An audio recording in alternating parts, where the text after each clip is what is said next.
네, 안녕하세요. 성장생 꿈이 송경입니다. 오늘 MF4케어 프리미엄 독서 시간이 끝이 났고요. 또 주은숙 대표님께서 또 뭐 책 제목은 우울에 관한 책이긴 해요. 우울할 땐 뇌의 과학이라는 책을 가지고 오늘 PD님들과 인사이트를 나누었는데요. 다분히 그냥 우울 그리고 뇌과학 이런 부분에 국한된 내용이 아니라 결국엔 그 안에서 또 해결을 해야 될 어떤 그런 방안이 이런 책의 안에서만 이렇게 해야 된다라는 그런 내용이 아니라 또 대표님이 또 대표님만의 스타일로 이렇게 또 풀어서 오늘 얘기를 해 주셨어요. 사실 우울할 땐 뇌과학 이 책을 아까 오후에 미리 남겼는데 유튜브로 영상을 남겼는데 이게 또 수업을 듣고 나니까 또 후의 내용이 조금 달라지네요. 일단은 좀 내용을 남기자면 우리가 이 우울이라는 거는 그냥 교과서적으로 좀 약간 딱딱한 내용이긴 하지만 이 신경과 신경 그 사이에 의사소통이 안 될 때, 회로가 잘 연결되지 않을 때 이런 우울한 감정을 느낀다고 해요. 그 뇌 회로의 조율 방식에 따른 결정이 한 몇 가지가 있는데요. 유년기에 의한 경험, 그리고 지금 느끼는 스트레스, 그리고 사회적 지원의 정도. 이 세 가지 정도가 제가 이런 우울증을 겪었었고 또 며칠 동안 우울감을 겪었던 것들이 이러한 저의 연결고리들이 다 영향을 받았구나. 한마디로 제가 자라왔던 그런 환경들이 정말 큰 역할을 했구나라는 생각을 했어요. 시골에서 할머니랑 살았었고, 그리고 7살 때 저는 이제 입양을 가게 되었죠. 입양을 가게 되었고, 그리고 고등학교 때까지는 저를 입양해 주신 부모님과 살았고, 이제 20살이 되는 해에 저는 이제 고향을 떠나서 타지에서 줄곧 지금까지 이렇게 살고 있습니다.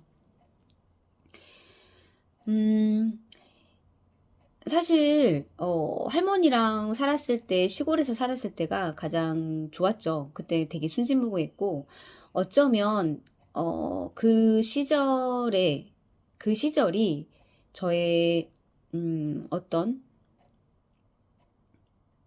본연의 어떤 기질 그런 것들이 가장 많이 발휘가 되었던 시절이 아니었나라는 생각을 해요. 우리가 교과서적으로 그러잖아요. 보통 아이에게 듬뿍 애정을 줄 수 있는 그것이 한 3살까지다. 3살까지는 아이한테 애정을 듬뿍 줘야 된다. 라는 건 교과서적으로 들어서 알고는 있고요. 사실 저는 친엄마가 제가 100일 때쯤에 돌아가신 걸로 알아요. 그래서 친엄마 얼굴을 몰라요. 이렇게 전에만 들었고 이제 아빠 얼굴만 그냥 기억을 하고 있는 정도예요. 네.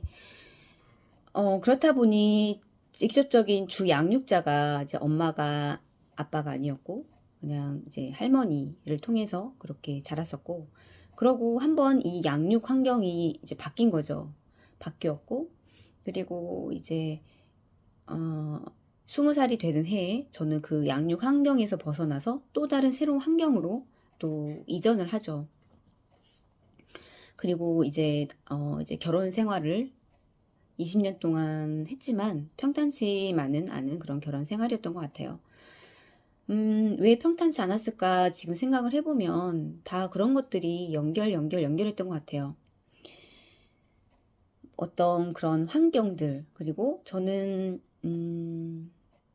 기본적으로 저희 그 바닥에 누구한테 상처를 받기 싫었던 그런 마음이 있었던 아이였던 것 같아요. 그렇다 보니까 사실 누구한테 먼저 가서 말을 걸기도 잘 하고요. 그리고 아는 체도 먼저 잘 하고요. 그런 건 별로 문제가 안 되는데 정작 중요한 건 사람과 깊게 친해질 수 있는 깊은 관계를 맺을 수 있는 그런 것이 굉장히 저한테는 잘 되지가 않더라고요. 그런 것들이 불안하기도 하고 저 스스로가 이렇게 벽을 친다는 느낌을 좀 받았어요. 상대방은 저한테 다가오려고 하겠지만 제 스스로가 그것을 벽을 치고 나한테 다가오고 내 이런 저는 항상 이렇게 가이드라인을 치고 있었던 것 같아요. 그렇다 보니까 그 안으로 넘어오면 제가 다 이렇게 좀 무언의 그런 거절을 그러니까 하면서 살았던 것 같아요. 그리고 자립적으로 혼자서 은둔과 고립을 좀 자주 반복을 하지 않았나. 그러한 반복적인 패턴들이 저의 이런 우울증, 그리고 이런 우울감을 느끼게 했던 그런 결과가 아닌가라는 생각을 이 책을 보면서 좀 하게 되었던 것 같아요. 그리고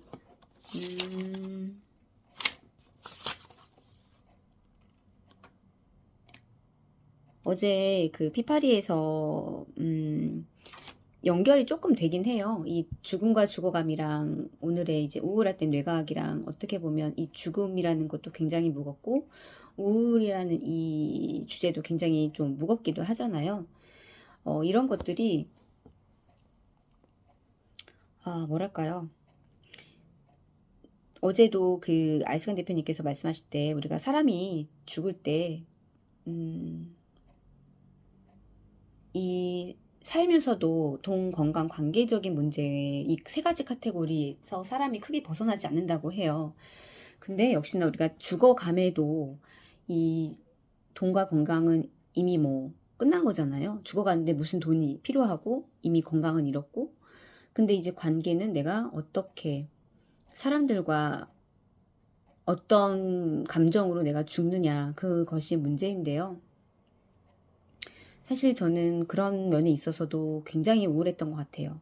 그리고 미리 그것을 제 스스로 정답을 정해놓은 것처럼 그렇게 제가 하고 있더라고요. 어떻게 보면 제 스스로 또 그런 반복적인 과거의 패턴을 반복을 하고 있더라고요. 제가 죽음에 대한 그런 마지막까지도 그래서 문득 생각이 났어요. 떠나야 할 때 이제 관계적인 부분에 있어서 문제를 해결하지 못하면서 떠날 때 얼마나 힘들었을까.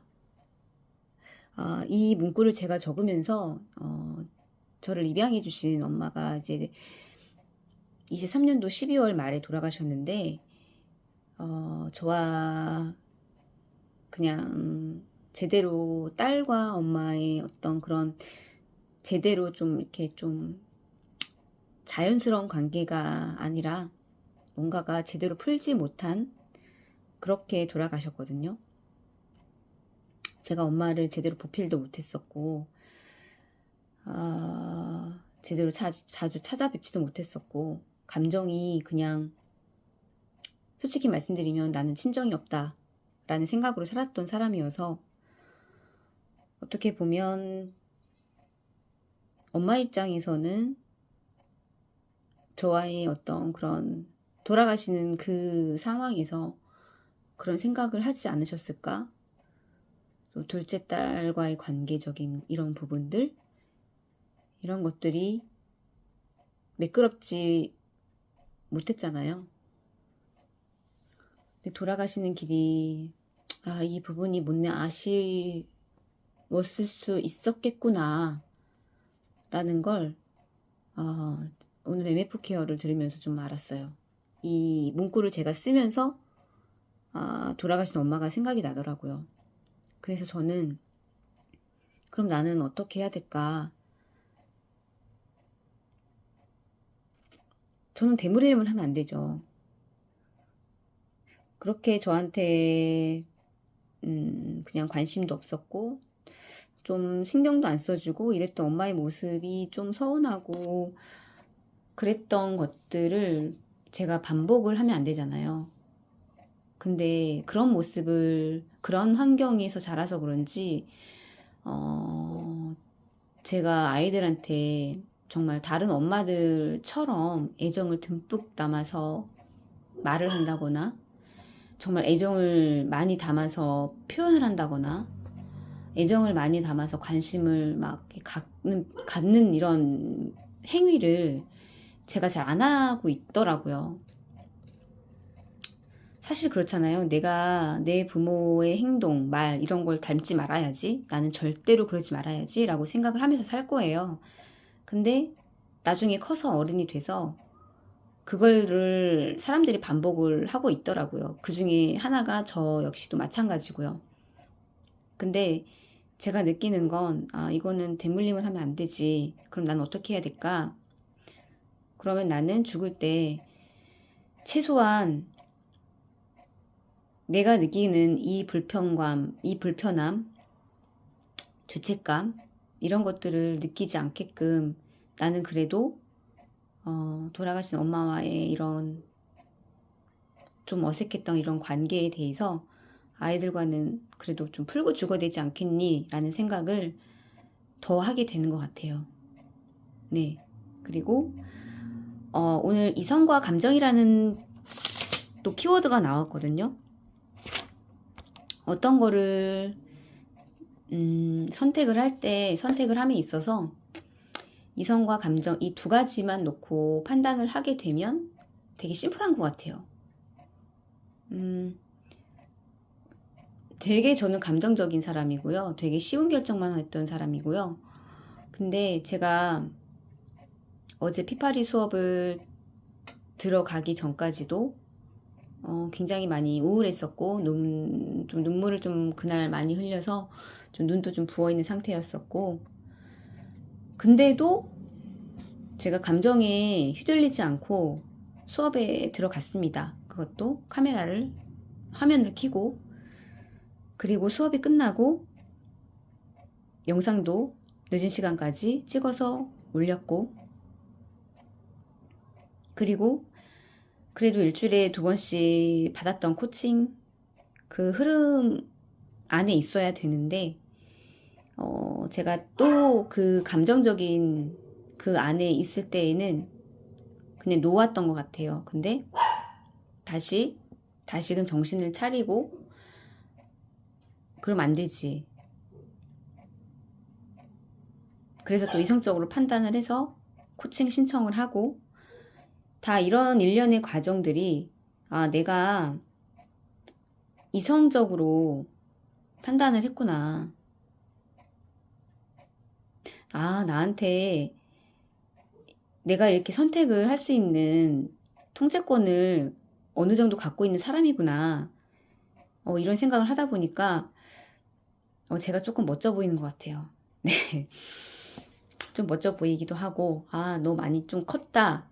너 그래도 너무 감정에 치우치지 않고 되게 애썼다. 이거야말로 또 트럼프 전략이지 않겠습니까? 또 오늘도 느끼는 건 또 MF 케어, 또 책을 읽고, 또 오늘도 유튜브 찍고, 화면 켜고 수업에 참여하고, 이렇게 또 유튜브 영상을 찍습니다. 그리고 이건 또 저한테 오늘 또 새로움의 또 발견인데요. 사실 우울증에 걸린 것이 자랑은 아니잖아요. 며칠 동안 우울질을 한 게 자랑은 아니잖아요. 근데 내가 이 우울증을 겪었기 때문에 이게 어떤 건지, 그리고 병원에서의 그냥 의사들의 정말 그 기계적인 대량 생산, 환자들을 대량 생산 찍어내는 것처럼 그냥 보는 거, 그런 것들을 제가 경험을 했기 때문에 제가 이렇게 제 말로 표현을 할 수 있는 거잖아요. 아, 이게 경험이 없는 것보다는 경험이 있는 게 낫구나. 또 이렇게 긍정적으로 또 생각을 하게 되네요. 이게 뭐라고, 그쵸? 근데 그건 있어요. 그래도 겪어봤기 때문에, 약을 먹어봤기 때문에, 그런 감정들을 겪어봤기 때문에, 그런 사람들의 기분이 어떨지도 어느 정도는 공감을 하고, 그렇다고 해서 제가 그 우울의 레벨이 정말 이렇게 최고치는 아니었어요. 정말 뭐 자살을 생각을 해야 될 정도로 제가 막 진짜, 근데 사실 자살을 생각할 정도면요, 어떤 정말 움직일 힘조차도 없고, 누가 뭐 책을 보라고 하든지 영상을 보라고 하든지 나가서 햇빛을 봐라, 뭐 움직여라, 이것조차가 정말 손 하나 까딱할 힘도 없는 게 정말 우울증의 그 레벨에 있어서 최고인 것 같아요. 근데 저는 그 단계는 아니었던 거죠. 하지만 그 우울증이라는 거를 겪었고, 또 내가 겪었던 이런 일들이 다 나쁜 건 아니구나. 아, 또 그런 걸 느꼈어요. 제가 하루 만에 이렇게 생각이 많이 바뀌었네요. 되게 긍정적으로. 제가 겪었던 상처 이런 것들이 다 나쁜 것만 아니다. 그러니까 정말 이런 내가 겪었던 경험들이 버릴 게 없구나. 이게 어디에서든 제가 써먹을 수 있는 어떤 사례로 이렇게 나오다 보니까, 그쵸. 제가 뭐 고객님들과 만나서 또 자영업 사장님들과 만나서 소통을 하는 그 과정에 있어서도 제가 겪었던 부분들이 누군가는 그분들한테 뭐 안 겪어봤기 때문에 겪어본 제가 어떤 그렇게 얘기를 함으로써 제가 힘이 되어 드릴 수 있는 부분도 있을 것이고, 그렇다 보니까 그냥 이것 또한 버릴 경험이 없구나 라는 것도 또 느끼게 되는 것 같아요. 근데 이거는 사실 이제 이것도 얼마 전에 느낀 건데요. 근데 오늘 확실히 수업에서 느낀 건 그거 같아요. 아, 내가 너무 아직도 감정에 많이 치우치는 결정을 하는 사람이지만, 그래도 이성적으로 너가 판단을 하려고 그러고 결정을 하려고 그래도 많이 애쓰고 있구나 라는 점에 점점점 저한테도 그런 선택권이 있구나 라는 발전된 저의 모습을 느낄 수가 있었고, 이런 우울증을 겪었다는 것 자체가 뭐 창피해서 뭐 누구한테 말하기 자랑은 아니지만, 그를 겪어봤음으로 인해서 그래도 누군가한테는 도움이 될 수 있겠다 라는 생각을 해보니까 정말 버릴 수 있는 경험이 없구나, 다 모아놔야 되겠다 라는 생각을 좀 오늘 많이 하게 된 것 같아요. 그래서 다시 힘을 내고 또 더 이제 또 긍정적으로 또 생활을 하려고 하겠습니다. 네, 감사합니다.